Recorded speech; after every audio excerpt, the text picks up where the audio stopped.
I showed up to my wife's law firm opening party only to see everyone laughing and pointing.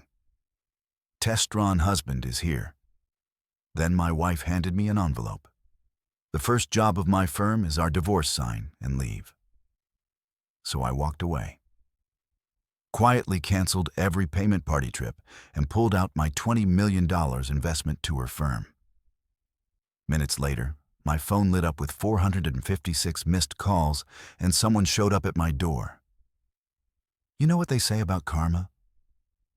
Sometimes she's a patient who takes her sweet time. But tonight, as I'm walking into the Hilton atrium wearing my best Tom Ford suit and a smile that could sell ice to Eskimos, I have no clue that karma is about to clock in for overtime. The place is absolutely buzzing. Crystal chandeliers casting rainbow prisms across marble floors that probably cost more than most people's cars. I can smell success in the air mixed with overpriced champagne. And that particular brand of arrogance that only comes from lawyers who think they've made it big. The irony? Every damn penny of this extravaganza came from my bank account. I'm Marcus Hale, 42 years old, and I've got that self-made swagger that comes from turning a small tech startup into a multi-million-dollar empire while everyone else was still figuring out how to use email without accidentally hitting reply all. Tonight's supposed to be the grand opening of Hale & Winters LLP, my wife's dream law firm that I've been bankrolling like some kind of legal sugar daddy. As I make my way through the crowd, nodding at faces I recognize from country club dinners and charity galas, I'm actually feeling pretty damn good about myself. This is my moment too, right? I mean, without Marcus Hale's deep pockets, there wouldn't be any Hale & Winter LLP. There wouldn't be this fancy party with its ice sculptures and champagne fountains that look like they belong in a Vegas hotel lobby. But then I hear it. This snide little comment that cuts through the party chatter like a knife through butter. Some young associate, probably fresh out of law school and still wet behind the ears, leans over to his buddy and says with a smirk, Well, looks like the TESTRUN husband is here. TESTRUN husband. The words hit me like a slap across the face, but I keep walking, keep smiling, because that's what you do when you're Marcus Hale. You don't let some nobody in a cheap suit see you sweat. But inside, something cold and sharp is starting to twist in my gut. I scan the room looking for Clara, and there she is, my wife of 8 years, standing at the podium like she owns the world. And damn it, she looks absolutely stunning. Her dark hair is pulled back in this perfect chignon that probably took her stylist 2 hours to achieve. And she's wearing that diamond necklace I bought her for our anniversary last year. The one that cost more than most people make in a decade. She's glowing under those chandelier lights, fielding congratulations and air kisses from everyone who matters in the New York legal scene. Judge Robert Winters, her father, and one of the most powerful men in the city's judicial system, is beaming with pride from his front row seat. Victor Cross, her business partner, and the guy I've been writing checks to for the past 2 years, is standing just off to the side, looking smug as hell in his custom-tailored Armani. Clara catches my eye and smiles. But something's off. It's not the warm, genuine smile I fell in love with all those years ago. This one's different, calculated, like she's already rehearsed what comes next. She taps her champagne glass with a silver spoon, and the room falls silent. Every face turns toward the podium. Every conversation stops mid-sentence. You could hear a pin drop in this place, which is saying something considering we're in the middle of Manhattan. Ladies and gentlemen, Clara begins, her voice carrying that smooth, confident tone she uses in court. Thank you all for being here tonight to celebrate the launch of Hale & Winters LLP. This firm represents everything I've worked for, everything I've dreamed of since I was a little girl sitting in my father's courtroom. The crowd murmurs appreciatively. Someone shouts, "Here, here," and raises their glass. But then Clara does something that makes my blood run cold. She reaches into her clutch, the same Chanel bag I bought her for Christmas, and pulls out a manila envelope. Plain, unremarkable, the kind of envelope that could contain anything from tax documents to grocery coupons.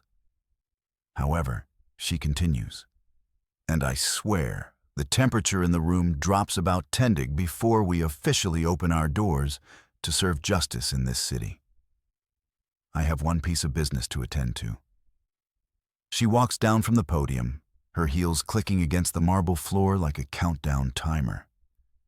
Every step brings her closer to where I'm standing, and every step makes that cold feeling in my stomach spread a little further. The crowd parts like the Red Sea.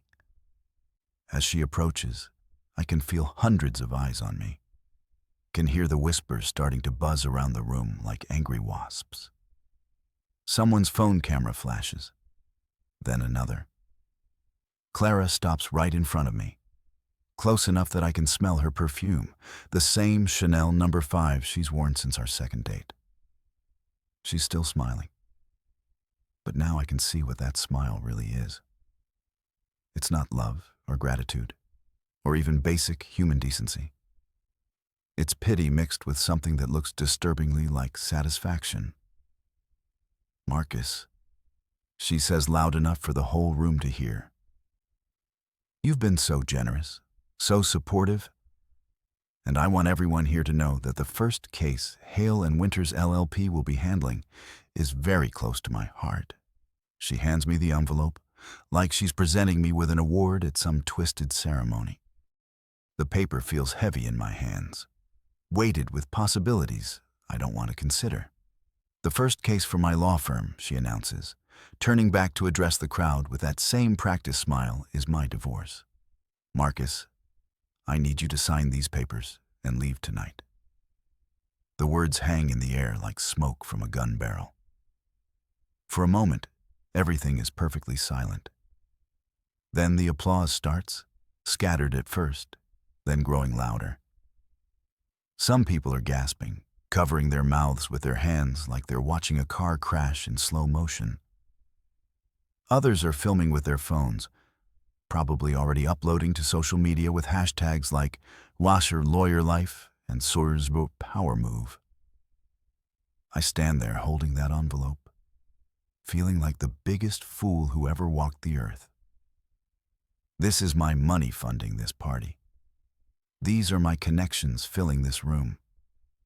I'm the one who made this entire night possible. And now I'm being dismissed like some kind of hired help who's overstayed his welcome. The humiliation should be crushing. The betrayal should bring me to my knees. 8 years of marriage, 2 years of supporting her dream firm, $20 million of my own money. All of it reduced to a manila envelope and a public execution in front of everyone who matters in New York's legal community. But you know what? I don't shout. I don't throw the envelope back in her face. I don't cause the scene that everyone's probably expecting, the dramatic meltdown that would give them something to gossip about at their country club brunches for the next 6 months. Instead, I do something that probably surprises everyone in that room, maybe even myself. I fold that envelope in half, slide it into my jacket pocket, and walk toward the exit with my head held high. As I push through the crowd, I can hear the whispers starting up again. I can feel their eyes following my every move. But I keep walking past the ice sculptures and champagne fountains, past the marble floors and crystal chandeliers, past everything I paid for, but apparently never owned. Outside, the New York night air hits my face like a blessing. I loosen my tie, let the cool breeze wash away the stuffiness of that overpriced hotel ballroom. And then, standing there on the sidewalk with the city lights reflecting off the wet pavement, I do something that would probably shock everyone still inside celebrating my public humiliation. I smile. Not the fake practice smile I've been wearing all evening, but a real one. Faint but genuine. See, here's the thing about being Marcus Hale that none of those people in that room understand. I didn't get where I am by being stupid. I didn't build a multi-million-dollar empire by trusting people at their word. And I sure as hell didn't survive in the cutthroat world of business by not having a few contingency plans up my sleeve.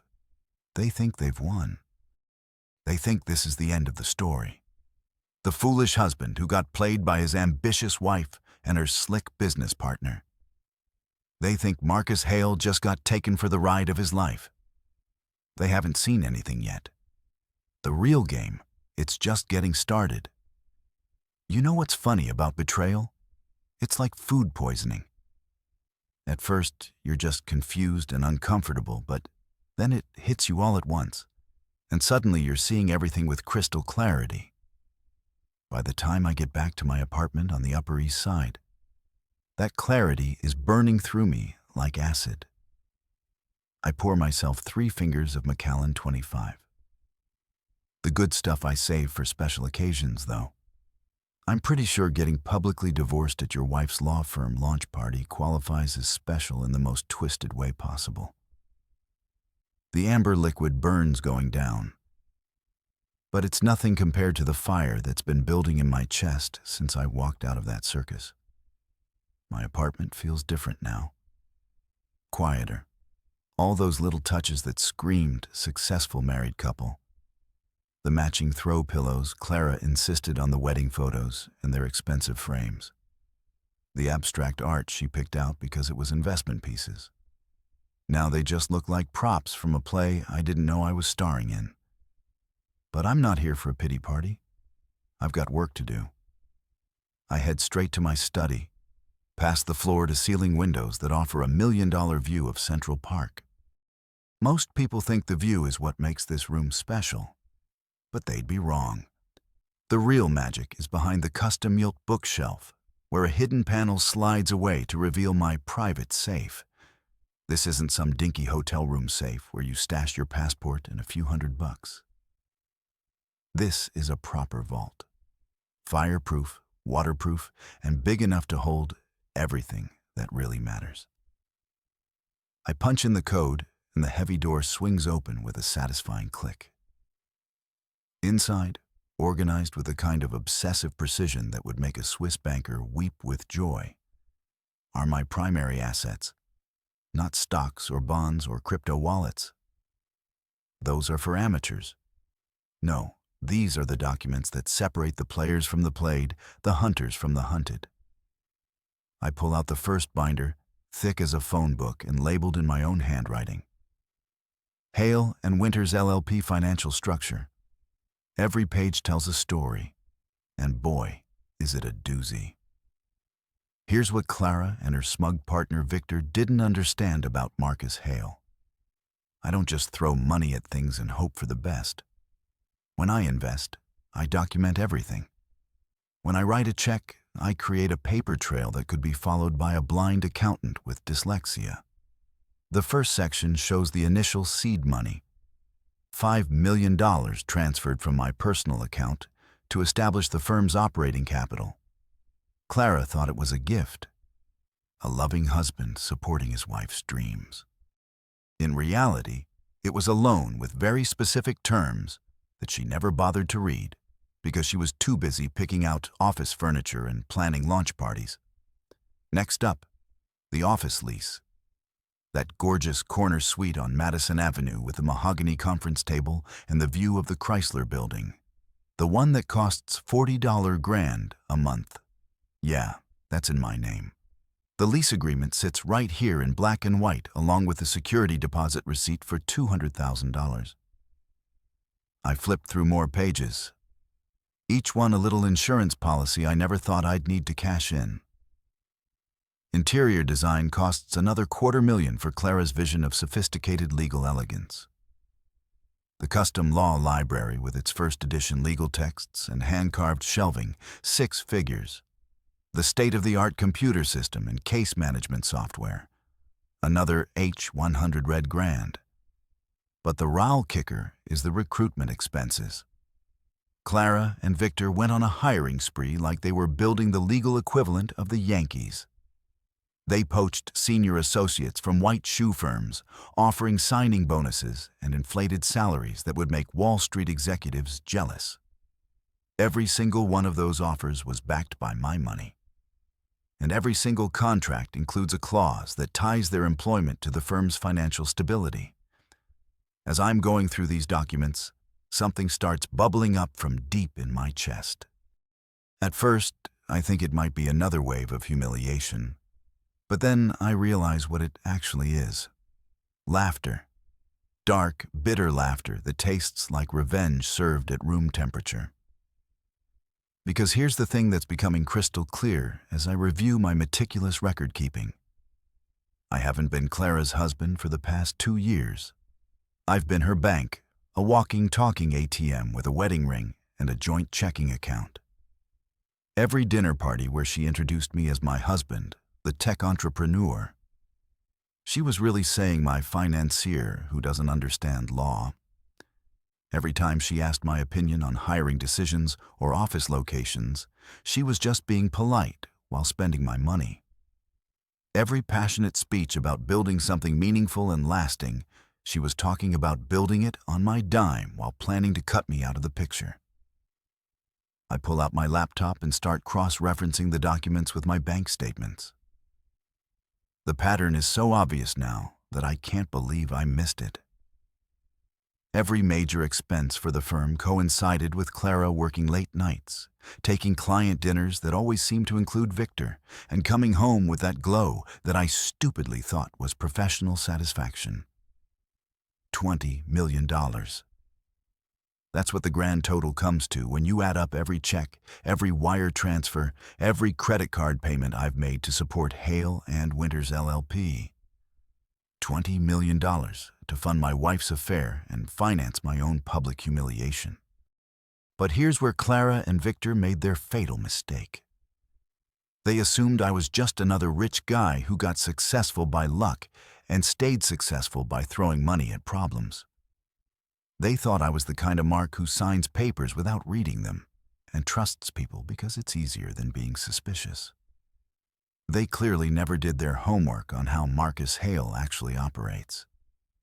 Every single one of these transactions was structured as a business investment, not a marital gift.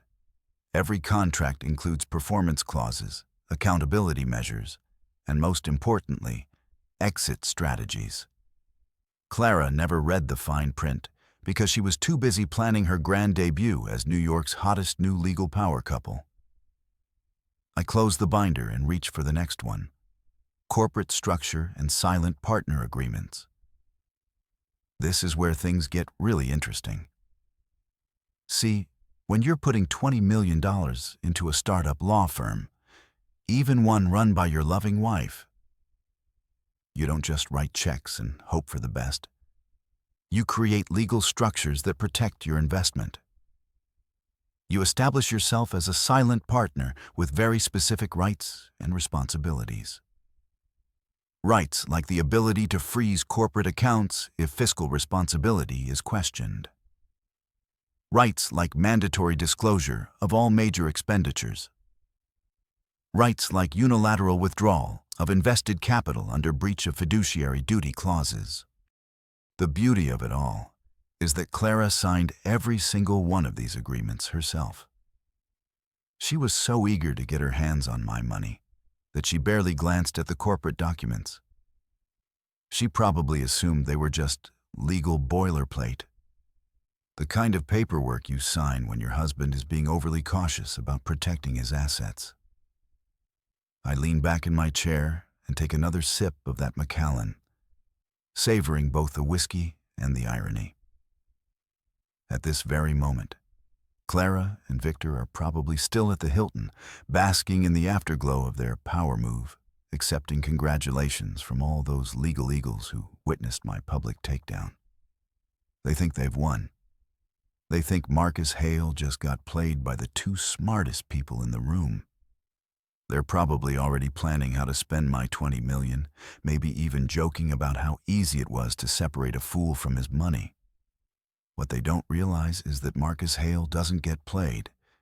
He plays the game better than everyone else. And sometimes that means letting people think they're winning right up until the moment they realize they've been checkmated. I close the safe and pour myself another drink. Tomorrow, the real education begins. Tonight, I'm just a guy in an expensive apartment surrounded by evidence of the biggest mistake his wife ever made. But hey, we all make mistakes. The trick is making sure yours aren't fatal. You know what separates successful people from everyone else? Timing. Not just knowing what to do, but knowing exactly when to do it. And as I'm sitting in my study at 2:47 a.m., nursing my third glass of Macallan and staring at my laptop screen, I realize that my timing has never been better. The city outside my windows is mostly asleep, but I'm wide awake with the kind of clarity that only comes from having your world turned upside down and finally seeing it right side up. Clara and Victor are probably passed out in some 5-star hotel suite right now, drunk on champagne and their own perceived brilliance. They think they've pulled off the heist of the century, stealing $20 million and a law firm from Marcus Hale while making him look like a fool in front of half of New York's legal establishment. What they don't know is that Marcus Hale doesn't sleep when there's work to be done. And tonight, there's definitely work to be done. I crack my knuckles and open up my laptop, the screen's blue glow reflecting off the empty whiskey glass beside me. First stop, the firm's online banking portal. Clara probably assumes I don't have access anymore. Maybe even change the passwords in some amateur attempt at digital security. She always was too trusting, too willing to believe that people are exactly what they appear to be on the surface. But here's the thing about being the guy who bankrolled the entire operation. You make sure you always have a way in. Those credentials I memorized when we first set up the corporate accounts still working perfectly. The backup email address tied to password recovery. That's my personal Gmail account, not Clarice. The security questions, all answered with information only I would know. I'm in the system within 30 seconds, and what I see makes me smile for the first time since that disaster at the Hilton. The account balance shows exactly what I expected. $847,000 in operating capital, sitting pretty in the main business checking account. There's also the money market account with another $1.22 million in reserve funds, and the expense account Victor's been using to fund his and Clara's business dinners at the city's most expensive restaurants. This is going to be fun. I start with the smallest moves first, the kind of financial adjustments that won't trigger any immediate red flags, but will definitely cause some interesting conversations come Monday morning. The automatic payment system that handles the firm's monthly expenses, office lease, utilities, cleaning service, coffee suppliers, gets a little adjustment. Not canceled, mind you, just temporarily suspended due to account verification requirements. Next up, the vendor payments.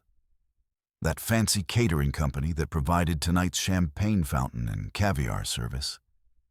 Their invoice payment just got frozen pending financial review. The florist who created those elaborate centerpieces. Same deal.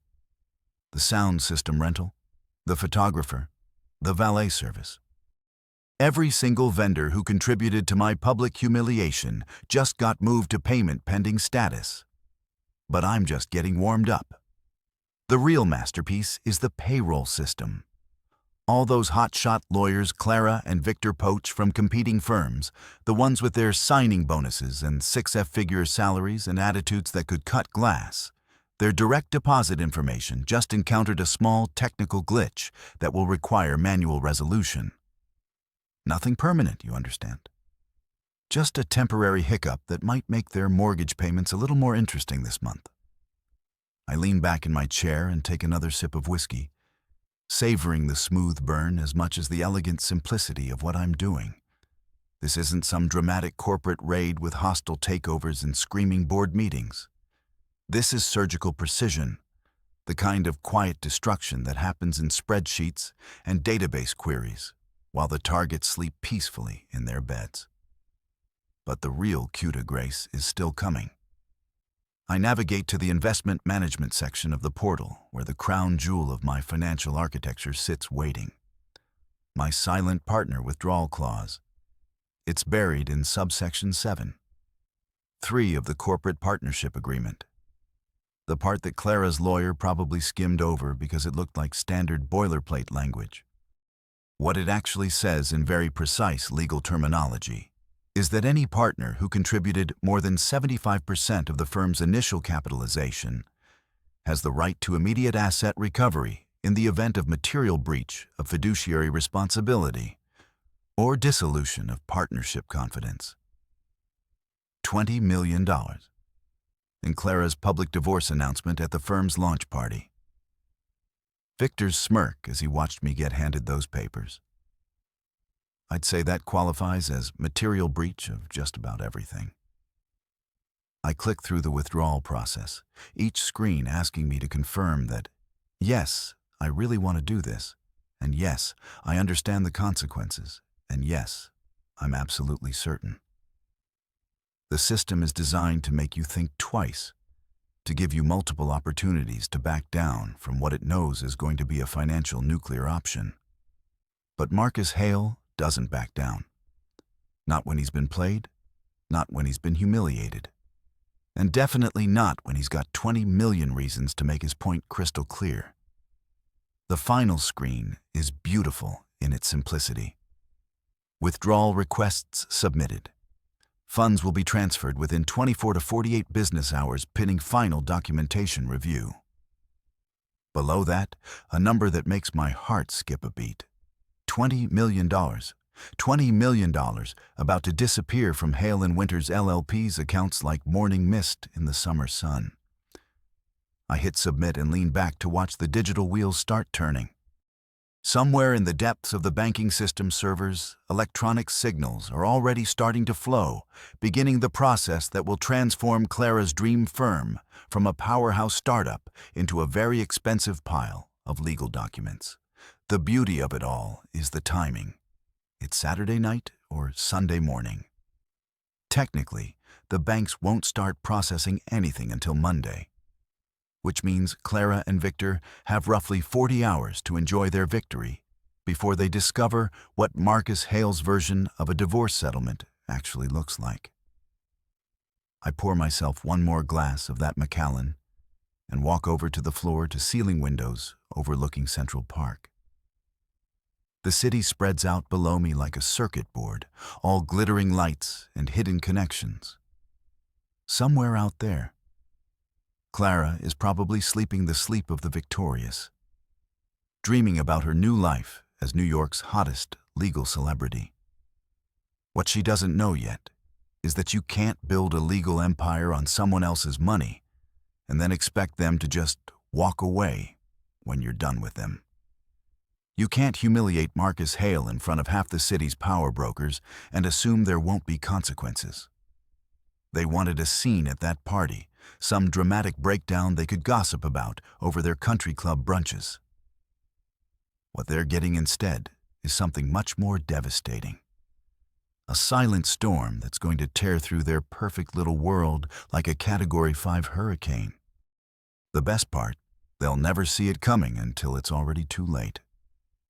I raise my glass to the sleeping city and smile. Monday morning is going to be very, very interesting. Monday morning hits New York City like a freight train, and I'm sitting in my kitchen sipping Colombian coffee that costs more per pound than most people spend on groceries, watching the sunrise paint the sky in shades of orange and pink. It's shaping up to be a beautiful day, the kind that makes you grateful to be alive and absolutely thrilled to be Marcus Hale. My phone has been buzzing since about 6:30 a.m., lighting up like a Christmas tree with incoming calls, texts, and voicemails. The caller ID reads like a who's who of people who suddenly need to talk to me very, very urgently. Clara, 47, missed calls and counting. Victor Cross, 12 calls, each one probably more desperate than the last.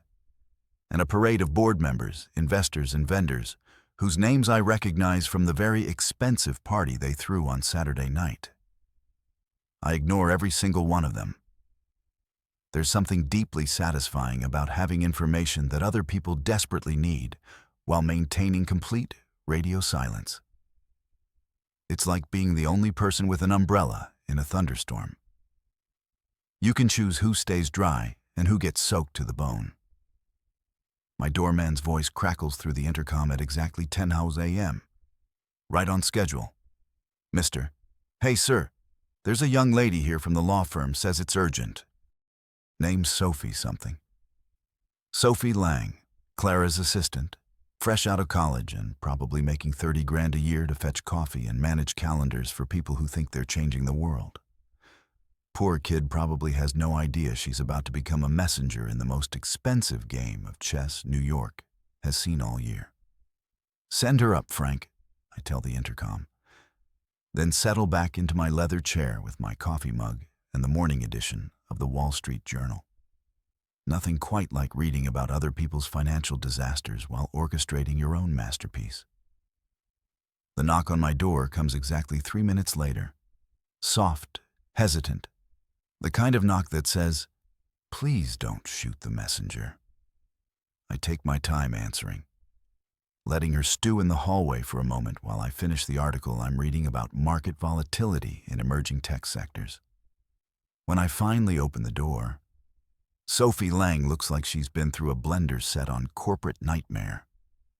Her usually perfect blonde hair is pulled back in a messy bun. Her makeup is smudged like she's been crying or rubbing her eyes.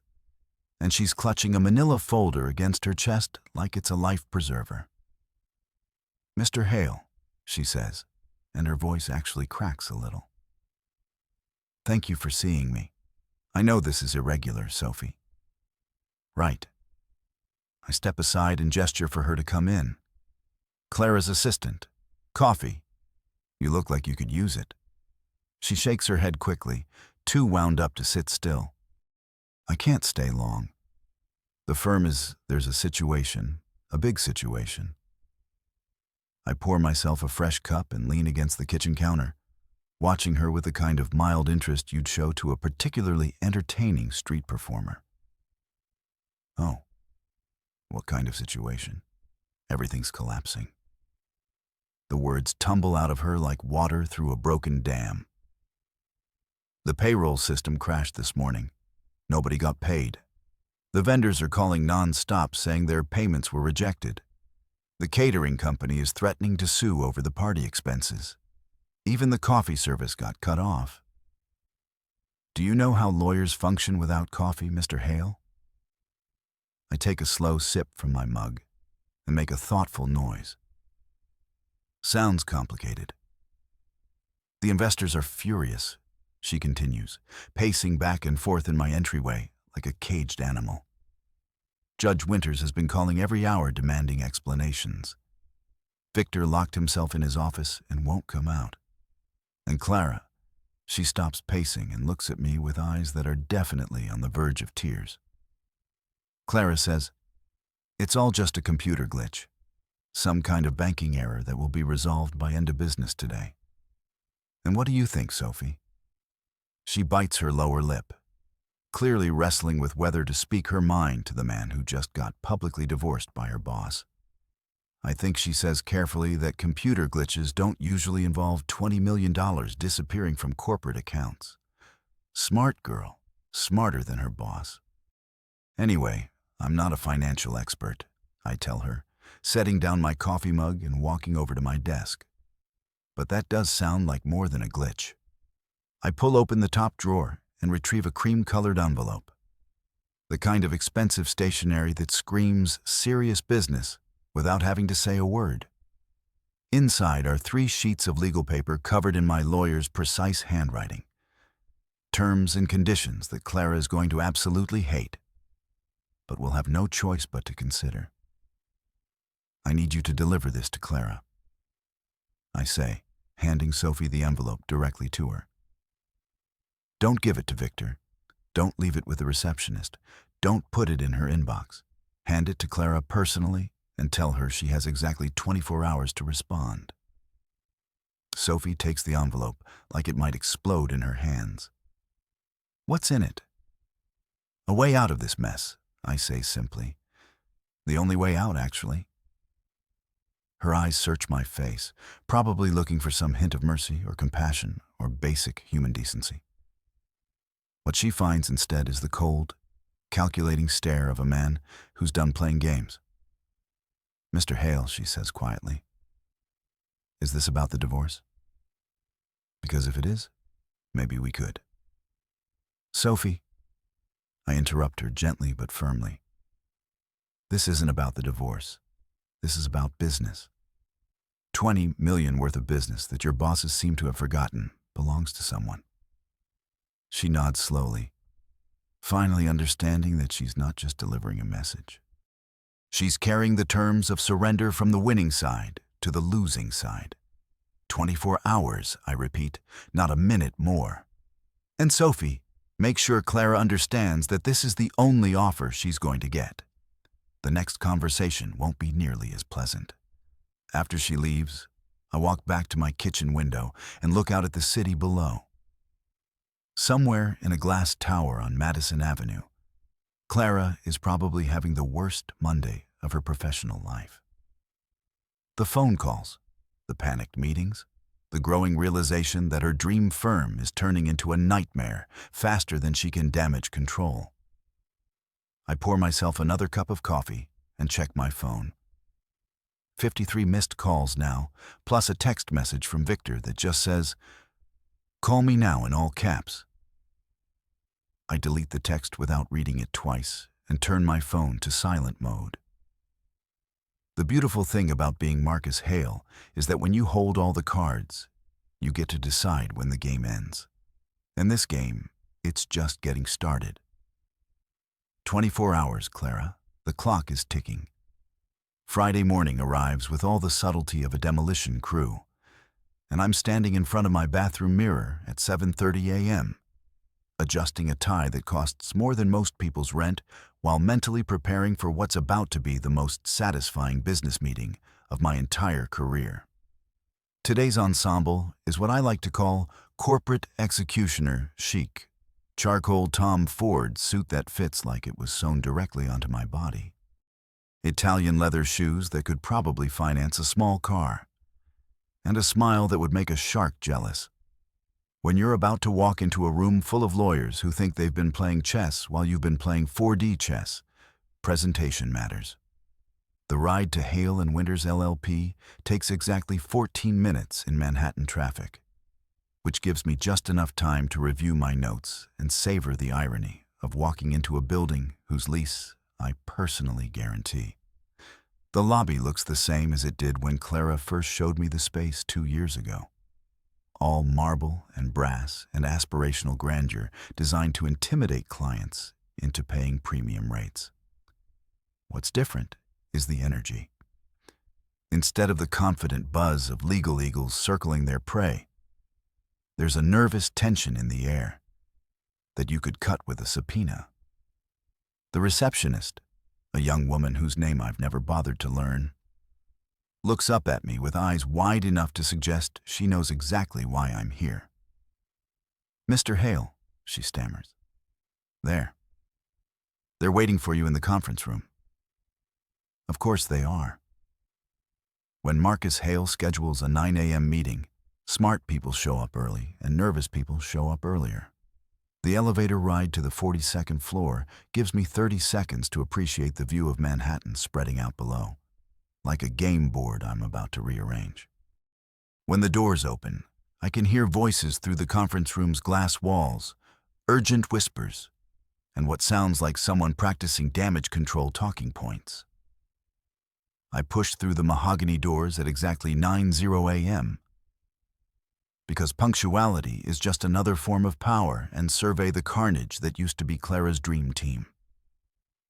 The conference room that once hosted champagne toasts and victory celebrations now looks like a war room staffed by people who've already lost the war. Elaine Porter, the senior counsel who Clara poached from a white shoe firm with promises of partnership and prestige, is sitting at the far end of the table, staring at her coffee cup like it might contain answers to questions she's afraid to ask. Two junior associates, whose names I've never bothered to learn, are huddled together near the window, probably calculating how quickly they can update their LinkedIn profiles and start sending out resumes. The firm's accountant, a nervous little man who always looks like he's apologizing for existing, has spreadsheets spread out in front of him like tea leaves he's trying to read for signs of financial salvation. And then there's Clara sitting at the head of the table in the same chair where she used to hold court during partners' meetings, looking like she hasn't slept since our conversation 3 nights ago.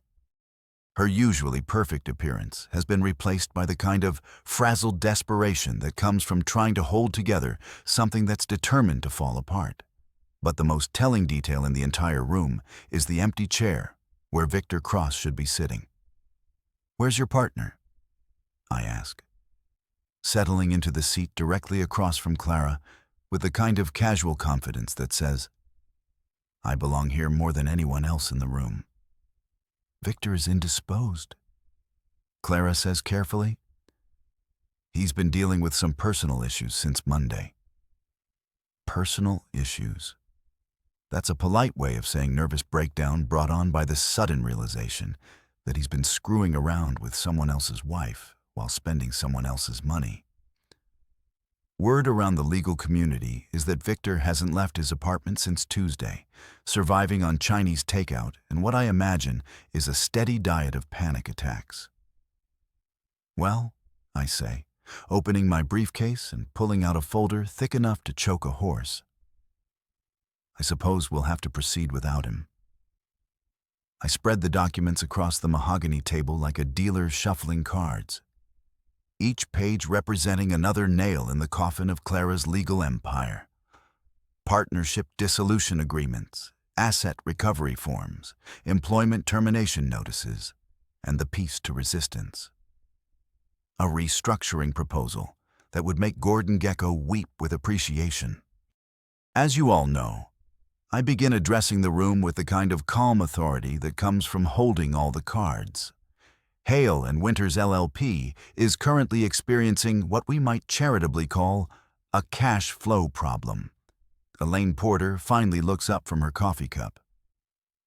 "Mr. Hale, if this is about the withdrawal of your investment, I'm sure we can work out some kind of payment plan." "This isn't about payment plans, Elaine.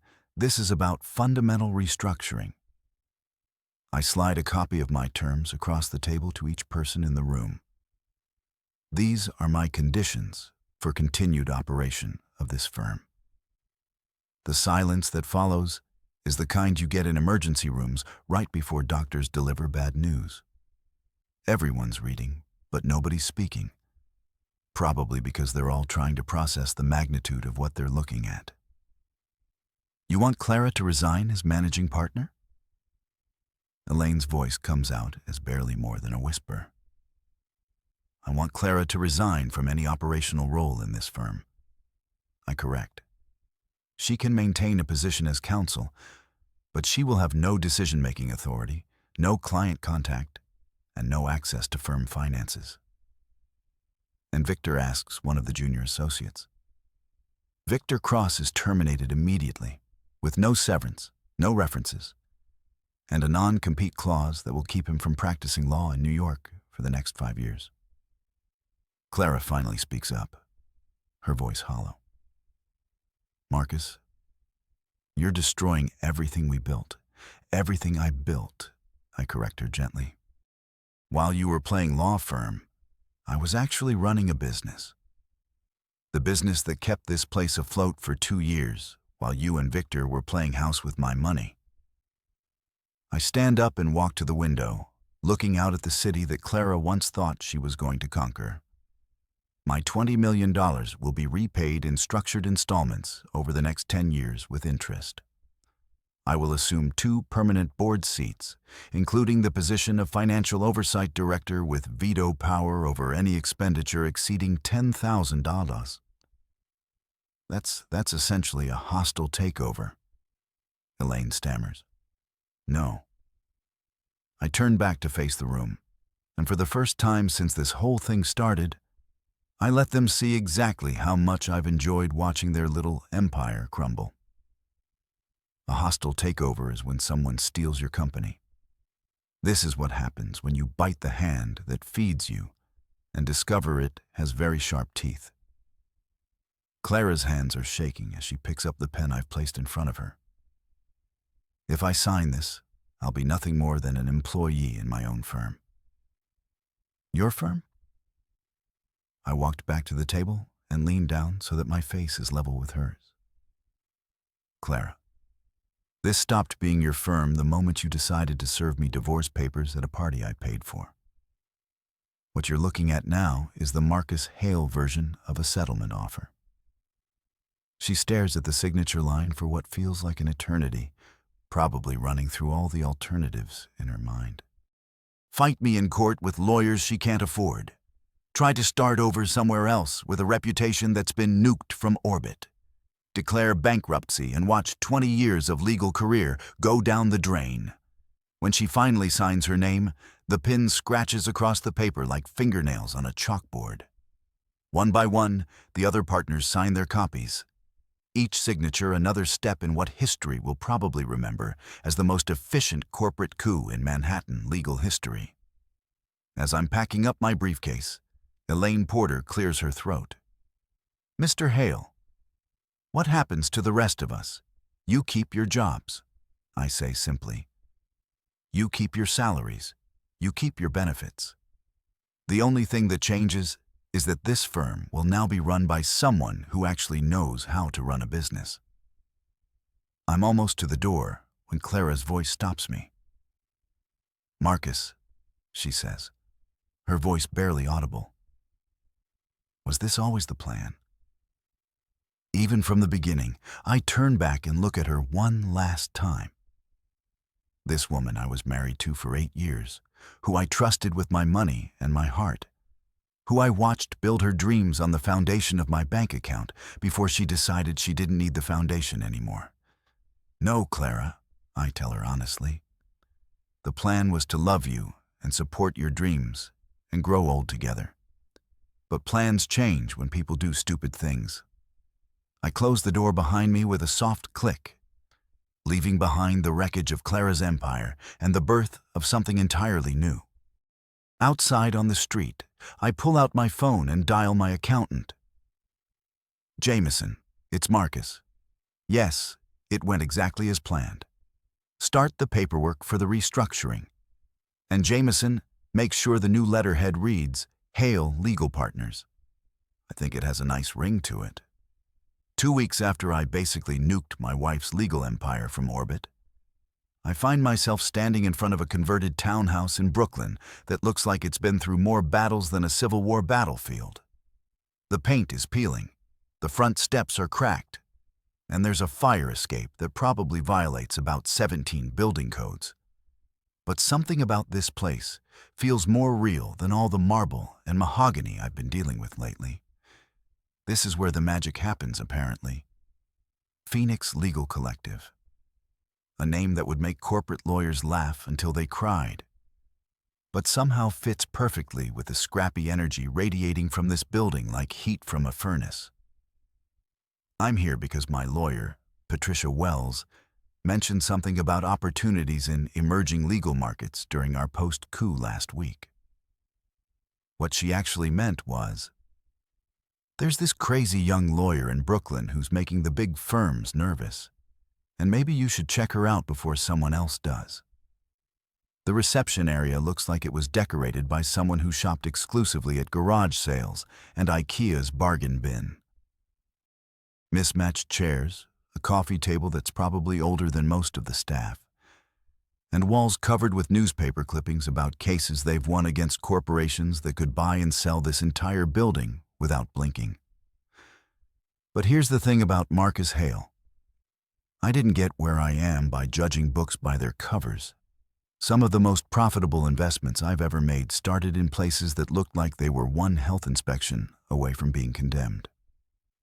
"Mr. Hale," a voice calls from across the room. And I turn to see a woman who's probably young enough to be carded at restaurants, but carries herself with the kind of confidence that usually takes decades to develop. "I'm Lydia Torres. Thank you for coming." Lydia Torres looks exactly like what you'd expect from someone running a legal collective in Brooklyn. Dark hair pulled back in a ponytail that says, "I don't have time for fancy styling." Jeans that have probably seen more courtrooms than some lawyers see in their entire careers. And eyes that burn with the kind of intensity you usually only find in people who've got something to prove to the world. "Miss Torres." I shake her hand, noting the firm grip that doesn't try to overcompensate, but doesn't apologize for existing either. "Interesting operation you've got here." She laughs, and it's the kind of genuine sound that I haven't heard in legal circles for longer than I care to admit. That's one way to put it. "Come on. Let me show you around before you decide whether we're brilliant visionaries or completely insane." The tour that follows is like stepping into an alternate universe, where lawyers actually give a damn about something other than billable hours and partnership tracks. The office space is cramped and chaotic, with case files stacked on every available surface, and whiteboards covered in strategy notes that look like they were written by someone planning a military campaign. "This is our war room," Lydia says, gesturing to a conference room that's about the size of Clara's old office closet. "We handle about 40 cases at any given time. Wrongful evictions, immigration rights, class action suits against landlords who think heat is optional. In January, I pick up a case file from the table. Martinez versus Blackstone Property Management. A family of 5 getting evicted from their apartment because their toddler's crying supposedly violated the quiet enjoyment clause in their lease. The kind of case that big firms would settle quietly for nuisance value. Except these people are fighting it all the way to appeals court." "What's your success rate?" I ask, genuinely curious. "Depends how you measure success," Lydia replies, leading me to another room where 3 lawyers who look like they're barely old enough to vote are huddled around a computer screen.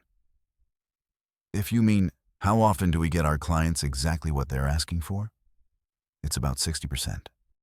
If you mean, how often do we keep people from getting completely screwed over by corporations with unlimited legal budgets? It's closer to 90. We stop in front of a bulletin board covered with thank you letters, newspaper clippings, and what looks like a hand-drawn picture from a kid whose family probably didn't get evicted because of the work these people do. It's the kind of wall decoration you'd never see at Hale Legal Partners, where success is measured in billable hours and partnership distributions." "Mr. Hale," Lydia says.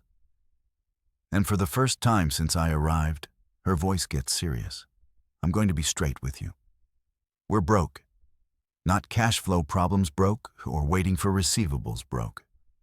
We're choosing between office rent and employee health insurance broke." I appreciate the honesty. In my experience, people who are willing to admit they're drowning are usually the ones worth throwing a life preserver to. "How broke?" I ask. "We've got about 6 weeks of operating capital left, assuming nobody gets sick and the heating system doesn't completely die before spring. Our biggest corporate case just settled for a fraction of what we were hoping for. And the city cut funding for legal aid programs by 30%. She leads me to her office, which is basically a closet with a window and enough legal books to stock a small library. The desk is covered with financial statements that paint a picture of an organization that's been running on passion and coffee for longer than anyone should have to. "We could take corporate clients," she continues, settling into a chair that looks like it came from a 1970s yard sale, charge premium rates for routine contract work, maybe do some regulatory compliance for tech startups. But that's not why we got into law. "Why did you get into law?" I ask. Because something tells me the answer is going to be refreshingly different from to make partner by 30 and buy a house in the Hamptons. Because the system is rigged, she says, simply because corporate lawyers make more in a month than most people make in a year, while families get evicted because they can't afford legal representation. Because immigration courts have a 97% conviction rate when people represent themselves, but a 60% acquit rate when they have competent counsel. She pulls out a folder and spreads some papers across her desk. We're not trying to get rich, Mr. Hale. We're trying to level the playing field just enough so that having money isn't the only thing that determines whether you get justice. I look at the financial projections, the case files, the thank you letters, and something clicks into place that I wasn't expecting. This isn't just another investment opportunity or another way to diversify my portfolio. This is the anti-Clara. This is what Clara Ara's firm could have been if she'd actually cared about practicing law instead of playing lawyer for the cameras. What would you do with $10 million? I ask. Lydia's eyes widen like I just asked her what she'd do if aliens landed on the courthouse steps. 10 million? Are you serious? Dead serious. 10 million in seed funding in exchange for 40% equity and a board seat. What would you build? She doesn't hesitate, which tells me she's been thinking about this conversation long before I walk through her door. Expand to all 5 bureaus. Hire 20 more attorneys. Create a training program for law students who want to do public interest work but can't afford to take unpaid internships. Set up a legal clinic in every neighborhood where people can get real advice instead of just forms to fill out. And change the game. Make it so that having a corporate legal team doesn't automatically mean you win. Level the playing field so that justice isn't just for people who can afford it. I pull out my checkbook. Yes, I still carry an actual checkbook because some things are too important for electronic transfers, and write out a number that makes Lydia's eyes fill with tears. $10 million. Not a loan with complicated terms and performance clauses. Not an investment with exit strategies and profit-sharing agreements. Just seed money for someone who wants to fight the good fight and actually has the balls to do it. Mr. Hale, she says, staring at the check like it might disappear if she blinks. You've just saved us. You've saved everything we're trying to build here. No, I tell her, standing up and shaking her hand again. You've saved me. I've been so busy playing corporate games that I forgot what it feels like to invest in something that actually matters. As I'm walking back to my car, I pull out my phone and dial Patricia Wells. Patricia, it's Marcus. Remember that emerging legal market opportunity you mentioned? Yeah, I just wrote them a check for $10 million. And Patricia, this isn't about revenge anymore. This is about building something real. For the first time since this whole mess started, I'm not thinking about Clara or Victor or the smoking ruins of Hale and Winters. I'm thinking about what comes next. And it feels a hell of a lot better than looking backward. 3 weeks after I basically adopted a scrappy legal collective in Brooklyn, like some kind of philanthropic sugar daddy, Clara calls me with a proposal that's about as appealing as a root canal performed by a drunk dentist. She wants to meet for coffee to discuss our public narrative, which is PR speak for help me figure out how to spin this disaster so I don't look like a complete idiot. The location she picks is Cafe Orpheus, one of those aggressively neutral Upper West Side spots where divorced couples go to hash out custody agreements and failed business partners meet to divide up what's left of their dreams. It's the kind of place that serves $15 avocado toast and has enough ambient noise to cover heated conversations without making them sound like Jerry Springer episodes. I arrive exactly on time because punctuality is just another form of psychological warfare, and find Clara already sitting at a corner table with her laptop open and what looks like a legal pad covered in talking points, She's wearing a navy blue business suit that screams professional competence and makeup that's probably designed to hide the fact that she hasn't been sleeping well since her empire collapsed. "Marcus," she says as I sit down, her voice carrying that careful modulation lawyers use when they're trying to sound reasonable while asking for unreasonable things. "Thank you for coming. I know this is complicated." I order black coffee from a waitress who looks young enough to be my daughter and settle back in my chair with the kind of relaxed confidence that comes from holding all the cards in a game where your opponent is still trying to figure out what game they're playing. So I say, stirring cream into my coffee with the deliberate slowness of someone who has nowhere else to be and all the time in the world. "What's this about, Clara?" She slides her laptop across the table like she's presenting evidence in a murder trial. On the screen is a draft press release that's been formatted with all the professional polish of a Fortune 500 company's damage control statement. The headline reads, "Hale Legal Partners announces leadership transition." I start reading, and with every sentence, my appreciation for the creative use of the English language grows exponentially. According to this masterpiece of corporate fiction, Clara is stepping back from operational duties to focus on strategic client relationships. My acquisition of controlling interest in the firm is described as a planned transition to optimize operational efficiency. The complete absence of Victor Cross from any mention in the document is apparently because he's pursuing new opportunities in the private sector. It's like reading a fairy tale written by someone who learned creative writing from SEC filing documents. "This is interesting," I say after finishing the entire thing, which takes about 3 minutes because it's mostly buzzwords strung together with corporate nonsense. "Very creative." Clara leans forward with a kind of hopeful expression that suggests she actually thinks I might be buying what she's selling. "I worked with our communications consultant to craft something that protects everyone's reputation while explaining the transition in terms that the legal community can understand." "Our communications consultant," I repeat slowly. "You mean the same communications consultant who charged my company $20,000 to plan a launch party where you publicly divorced me?" Her face flushes slightly, but she pushes forward like a lawyer who's already committed to a bad argument. "Marcus, we both have reputations to protect. This statement allows us to move forward without unnecessary damage to either of our professional standing." I close the laptop and slide it back across the table. "Clara, this reads like something a politician would release after getting caught embezzling campaign fonts. It's 90% wrapped in 10% fancy vocabulary. It's a professional statement that it's a lie." I interrupt her gently but firmly.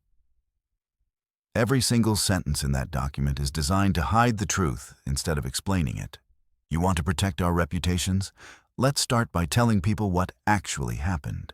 She stares at me like I just suggested we take out a full-page ad in the New York Times admitting to war crimes. "You want me to tell the truth?"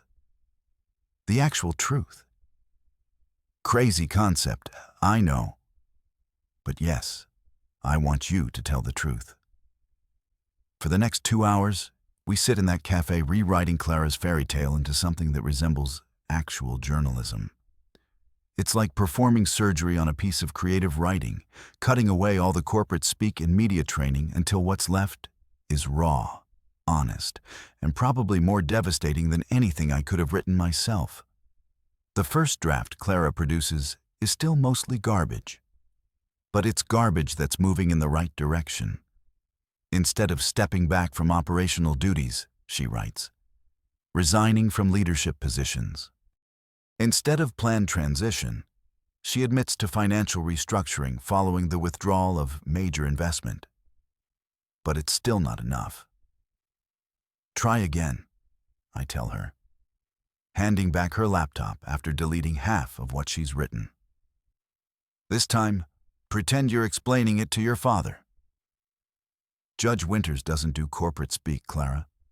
He does facts. The mention of her father hits like a slap across the face. Judge Robert Winters is old-school judiciary.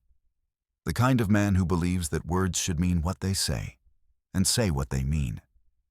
He's also the kind of father who raised his daughter to believe that integrity matters more than appearances, which makes Clara's current situation especially painful.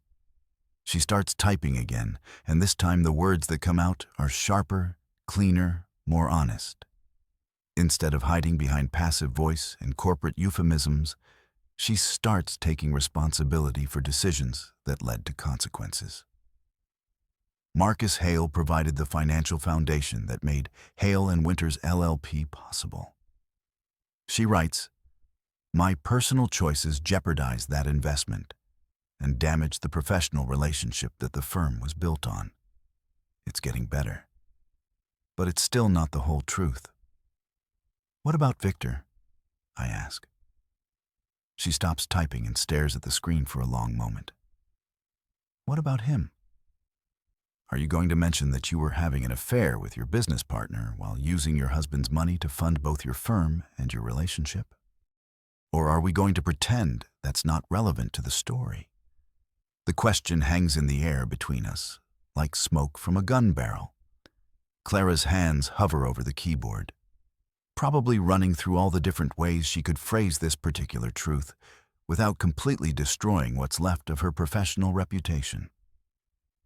"I made personal choices that compromised my professional judgment," she finally types. "Those choices led to decisions that were unfair to my investors and damaging to the firm's financial stability. It's still corporate speak, but it's corporate speak that acknowledges reality instead of trying to pretend it never happened." We spend another hour refining the language, cutting away the last bits of spin and public relations nonsense until what's left is something that might actually qualify as honest. By the time we're finished, Clara's statement reads like it was written by someone who understands the difference between accepting responsibility and managing public perception. The final version includes an acknowledgement that I funded the firm's entire operation, an admission that her personal decisions led to the firm's financial crisis, and a clear statement that she's stepping down from all leadership roles to allow for proper restructuring under new management. "This is going to destroy my reputation," she says, reading through the final draft one more time. "Your reputation was destroyed the moment you decided to publicly humiliate the man who bankrolled your entire operation." I tell her this is just acknowledging what everyone already knows. She stares at the screen for another long moment, probably weighing the cost of honesty against the price of continued deception. Then, without any fanfare or dramatic speeches, she hits schedule and sets the statement to go live on the firm's website and social media accounts tomorrow morning at 9 a.m. "There," she says, closing the laptop with a finality that sounds like a coffin lid slamming shut. "The truth as requested. The truth as required," I correct her. "This should have been your first instinct, not your last resort." As I'm getting ready to leave, Clara reaches across the table and touches my hand for just a moment. "Marcus, for what it's worth, I never wanted it to end like this." "I know," I tell her honestly.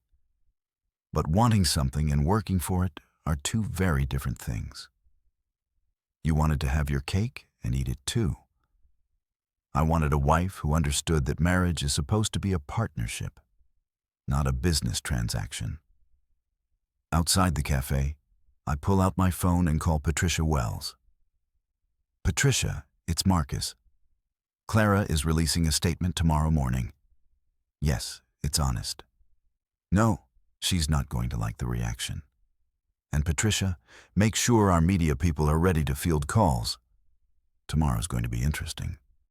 Somewhere in the back of my mind, I can already hear the phones ringing at law firms across Manhattan as the legal gossip network processes the news that Clara Winters Hale just admitted to imploding her own firm through spectacular professional misconduct. Tomorrow morning, the truth finally gets to see daylight. And after months of living in Clara's carefully constructed fantasy, that feels like a victory all by itself. You know what's funny about the truth? It spreads faster than gossip and hits harder than a freight train carrying lawsuits. Clara's statement goes live at exactly 9 a.m. on a Tuesday morning. And by 9:15, my phone is buzzing like an angry hornet's nest, with calls from reporters, lawyers, and probably half the legal establishment in Manhattan who suddenly want to know everything about Marcus Hale. I'm sitting in my apartment nursing my second cup of Colombian coffee and watching the sunrise paint Central Park in shades of gold and possibility when the first call comes in. It's from Legal Times, then Above the Law, then something called Manhattan Law Weekly that I'm pretty sure didn't exist yesterday, but apparently has very strong opinions about corporate restructuring in boutique firms. The best part? I don't answer a single one of them. Instead, I pour myself another cup of coffee and settle in to watch the digital wildfire spread across social media like spilled gasoline meeting a lit cigarette. LinkedIn explodes with hot takes from lawyers who want everyone to know they saw this coming all along. Twitter becomes a battlefield between people who think Clara got what she deserved and people who think I'm some kind of corporate monster for pulling my own money out of a business run by people who betrayed me. By noon, the story has made it to the front page of the New York Law Journal with a headline that reads, "Power Couple's Public Divorce Exposes Law Firm Financial Crisis." The article includes quotes from sources close to the situation who apparently have very detailed knowledge of my personal finances and very strong opinions about my character. But here's the thing about being Marcus Hale. When you've already won the war, watching people argue about the battle tactics is just entertainment. The real fun starts around 2 p.m., when my email inbox begins filling up with opportunities that would have seemed impossible just 6 months ago. Columbia Law School wants me to guest lecture on entrepreneurial finance in legal startups. The New York State Bar Association is asking if I'd be interested in serving on their ethics committee, which is either ironic or perfectly appropriate, depending on your perspective. 3 different nonprofit organizations want to discuss potential partnerships. And someone from the mayor's office is asking if I'd consider joining an advisory board on small business development. It's like watching your reputation get rebuilt in real time, except this time it's being built on a foundation of honesty instead of carefully managed public relations. The most interesting call comes from Dr. Eleanor Hartwell at NYU's Business School, who wants to know if I'd be willing to participate in a case study about financial accountability in professional services partnerships. Apparently, my systematic dismantling of Clara's empire is being taught as an example of how to protect investment interests when personal relationships go sideways. I'm famous, but for all the right reasons this time. Around 4:00 p.m., I decide to escape the chaos and take a walk through Central Park. It's one of those perfect October afternoons when the leaves are just starting to turn and the air has that crisp quality that makes you grateful to be alive in New York City. I'm walking past the Shakespeare Garden thinking about nothing more complicated than whether to grab dinner at that Italian place I like when my phone buzzes with a text from Patricia Wells. Victor Cross just posted on LinkedIn. You should probably see this. I find a bench and pull up Victor's profile, which now features a lengthy post that reads like a suicide note written by someone who learned creative writing from corporate legal documents. He's apparently taking time to reassess career priorities and exploring opportunities outside the traditional legal framework. It's the kind of language people use when they're unemployed, but too proud to admit it. The comment section is a bloodbath of former colleagues offering hollow sympathy while probably updating their contact lists to remove his information. It's professional death by 1,000 cuts. And I'd almost feel sorry for him if he hadn't spent 2 years screwing my wife while spending my money. By the time I get home, there are 17 voicemails waiting for me. including one from Judge Robert Winters that simply says, "Marcus, call me when you get a chance. We should talk."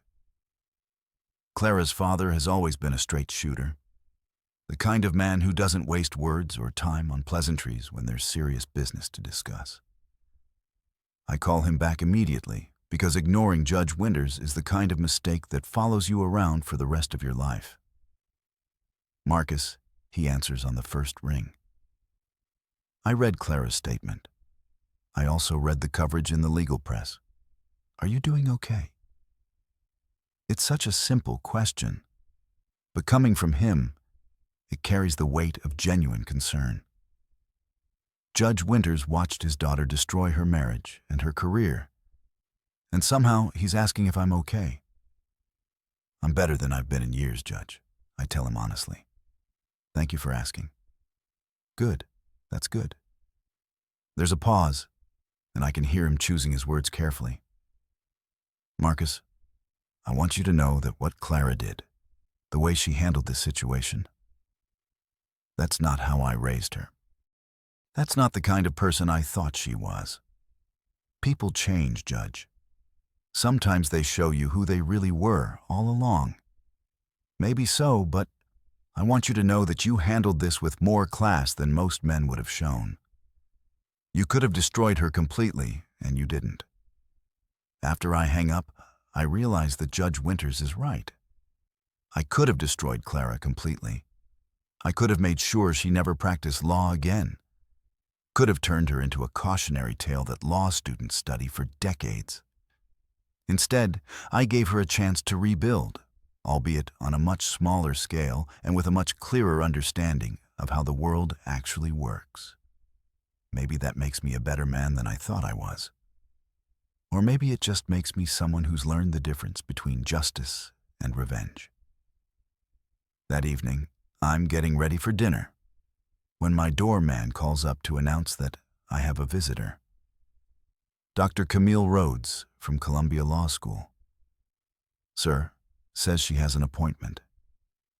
I don't remember scheduling any appointments, but something about the name sounds familiar. It takes me a moment to place it. She's the ethics professor who was quoted in one of the articles about Clara's statement talking about fiduciary responsibility in professional partnerships. Dr. Camille Rhodes turns out to be a woman in her early 40s with the kind of sharp intelligence that comes through in everything from her handshake to the way she looks around my apartment like she's cataloging details for future reference. She's wearing jeans and a Columbia sweatshirt, which suggests this isn't a formal business call. "Mr. Hale," she says, settling into the chair across from my couch like she belongs there. "I hope you don't mind the unscheduled visit. I was in the neighborhood, and I've been following your situation with great interest." "Academic interest?" I ask, pouring 2 glasses of wine because something tells me this conversation is going to require alcohol. "Professional and personal," she admits. "What you did to Hale and Winters, the way you structured your withdrawal, the legal mechanisms you used to protect your investment. It's brilliant, ethically sound, legally airtight, and more elegant than anything I've seen in 20 years of studying corporate accountability." We talk for 3 hours about everything from business ethics to the future of legal education. And by the time she leaves, I realize 2 things. First, that I haven't had a conversation this intellectually stimulating since before Clara and I got married. And second, that Dr. Camille Rhodes has the kind of smile that makes you want to figure out what makes her laugh. As I'm cleaning up the wine glasses, I catch myself smiling for no particular reason, except that for the first time in years, the future feels like something worth looking forward to instead of something to survive. Tomorrow, I start teaching a seminar at Columbia on entrepreneurial finance. Next week, I'm meeting with the Phoenix legal team to discuss expansion plans. And sometime soon, I might just ask Dr. Camille Rhodes if she'd like to continue our conversation over dinner. The war with Clara is over, and I won. But more importantly, I'm finally ready to start building something new. 6 months after the spectacular implosion of what used to be Clara's legal empire, I'm sitting in my new apartment on the Upper West Side, grading papers from my Columbia Law School seminar on entrepreneurial finance, when the FedEx courier shows up with a package that's about to close the final chapter of the Marcus Hale revenge story. The apartment is smaller than my old place. No marble countertops or floor-to-ceiling windows overlooking Central Park. But it gets sunlight. Real honest-to-God sunlight. That streams through normal-sized windows and makes everything feel warm and alive, instead of like a museum exhibit designed to impress people I never really liked. Anyway, the FedEx envelope is addressed in handwriting I recognize immediately, even though it's been months since I've seen Clara's distinctive cursive. No return address, but the Portland postmark tells me everything I need to know about how far she's fallen from the Manhattan legal scene she once thought she was going to conquer. I pour myself a cup of coffee, regular coffee, not the $20 a pound Colombian stuff I used to drink because expensive was supposed to mean better, and settle into the reading chair I bought from a furniture store in Queens instead of some boutique showroom where they charge extra for the privilege of being condescended to by interior designers. The letter inside is written on plain white paper, the kind you can buy at any drugstore, and it's only 1 page long. But sometimes 1 page is enough to say everything that needs saying. Marcus Asterisk. I moved to Portland 3 months ago. I know that probably doesn't surprise you. Everyone in the New York legal community knows by now that Clara Winters Hale is persona non grata east of the Hudson River. I work at a nonprofit clinic now, helping people who can't afford lawyers navigate immigration cases and housing disputes. The pay is terrible. The office is in a strip mall between a nail salon and a tax preparation service. And I've never been happier to go to work in the morning. I understand now what you tried to tell me that night in your apartment. I understand the difference between being respected and being famous, between building something real and building something that looks good in legal trade publications. I spent 8 years married to a man who supported my dreams even when I didn't deserve his support. And I threw it all away because I thought I needed to prove something to people whose opinions shouldn't have mattered. I know you probably don't want to hear from me. I know I have no right to ask for forgiveness or understanding or even acknowledgement that this letter exists. But I wanted you to know that I'm different now. Not better necessarily, but different. Real asterisk. The woman who served you divorce papers at that party was playing a character she thought she was supposed to be. The woman writing this letter is just Clara trying to figure out how to live with the choices she made and the bridges she burned. I don't expect forgiveness. I just wanted you to know. Asterisk Clara asterisk. I read the letter twice, then fold it carefully and slide it into the desk drawer, where I keep important documents that I'm not ready to throw away, but don't need to look at every day. Next to tax returns and insurance policies and the deed to this apartment that nobody helped me pick out because I'm perfectly capable of choosing my own goddamn living space. There's no anger in me anymore when I think about Clara. No bitterness or resentment or desire for further revenge. Just a kind of distant sadness for the woman she could have been if she'd figured out who she actually was before she tried to become someone else.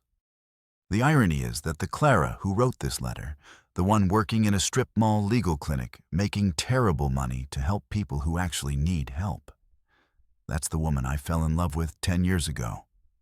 That's the woman I would have supported and encouraged and built a life with if she'd existed anywhere, except in my memory of who she used to be. But that woman disappeared somewhere between law school graduation and the first time someone called her a rising star in Manhattan legal circles. She got replaced by someone who cared more about appearances than reality. more about being seen as successful than actually doing work that mattered. Maybe Portland will give her a chance to find her way back to who she was supposed to be. Maybe working in that strip mall clinic will teach her the difference between having a career and having a calling. Maybe she'll figure out that respect has to be earned through actions, not bought with other people's money. Or maybe she won't. Maybe this is just another performance, another carefully crafted image designed to make me think she's learned something she hasn't actually learned. I've been fooled by Clara Winters before, and the smart money says I shouldn't trust anything she says or writes or claims to believe. But here's the thing about being Marcus Hale. I don't have to figure out whether Clara's redemption arc is real or fake. That's her problem to solve, not mine. My phone buzzes with a text from Camille Rhodes. Dr. Camille Rhodes, who turned out to be exactly as brilliant and funny and genuinely interesting as she seemed. That first night she showed up at my door, unannounced. We've been dating for 3 months now. If you can call it dating, when two middle-aged professionals grab dinner between teaching schedules and discuss constitutional law over wine like it's the most natural thing in the world. Dinner at 7. That new Ethiopian place in the village. I text back, perfect. Just finished grading papers. Ready for food that doesn't come with student complaints about grade curves? Bring the good wine. I have news about the Phoenix legal expansion. The Phoenix Legal Collective has been the best investment I've made in years, and not just financially. Lydia Torres and her team have opened 3 new offices across the city, hired 47 new attorneys, and won some cases that have corporate legal departments genuinely nervous about treating poor people like they're disposable. Last month, they convinced a federal judge to certify a class action lawsuit against one of the biggest property management companies in New York, representing over 2,000 tenants who were illegally charged fees that nobody bothered to explain or justify. The settlement is going to run into 8 figures, and every penny of it goes to people who actually need the money instead of lawyers who already have too much. That's what victory looks like when you're building something instead of destroying something. When you're creating value instead of just redistributing wealth from people who trusted you to people who betrayed them. I look out my window at the street below, where normal people are living normal lives without worrying about legal empires or corporate restructuring or whether their spouse is planning to publicly humiliate them at parties they paid for. A couple is walking hand in hand and toward the subway, probably heading to jobs that don't require them to question everyone's motives or document every financial transaction. Like they're preparing for war.